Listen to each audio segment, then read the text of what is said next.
ಪರಿಚಯ. ನನ್ನ ಬಗ್ಗೆ ಇನ್ನಷ್ಟು ತಿಳಿದುಕೊಳ್ಳಲು ನೀವು ಬಯಸುವಿರಾ? ಹಂಚಿಕೊಳ್ಳಲು ನನಗೆ ಸಂತೋಷವಾಗಿದೆ. ನಾನು ಇತಿಹಾಸದ ಭಾಗವಾಗಿರುವ ವ್ಯಕ್ತಿಯ ಧ್ವನಿಯನ್ನು ರೆಕಾರ್ಡ್ ಮಾಡುತ್ತಿದ್ದೇನೆ. ನನ್ನ ಹೆಸರು ಆರ್. ಸತೀಶ್. ಇದನ್ನು ಆರ್.ಕೆ. ಸೂರ್ಯ ಎಂದೂ ಕರೆಯುತ್ತಾರೆ. ನಾನು ಭಾರತದವನು. ನನ್ನ ರಾಜ್ಯ ತಮಿಳುನಾಡು. ನನ್ನ ಮಾತೃಭಾಷೆ ತಮಿಳು. ನಾನು ಹಿಂದೂ ಧರ್ಮವನ್ನು ಪಾಲಿಸುತ್ತೇನೆ. ನನ್ನ ಜಾತಿ ಮುದಲಿಯಾರ್.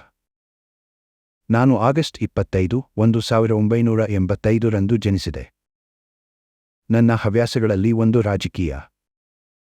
ನಾನು ಎಲ್ಲ ರಾಜಕೀಯ ಪಕ್ಷಗಳ ನಾಯಕರನ್ನು ಮೆಚ್ಚುತ್ತೇನೆ. ನನಗೆ ಅಂತಾರಾಷ್ಟ್ರೀಯ ರಾಜಕೀಯ ವಿಜ್ಞಾನದಲ್ಲಿ ಆಸಕ್ತಿ ಇದೆ.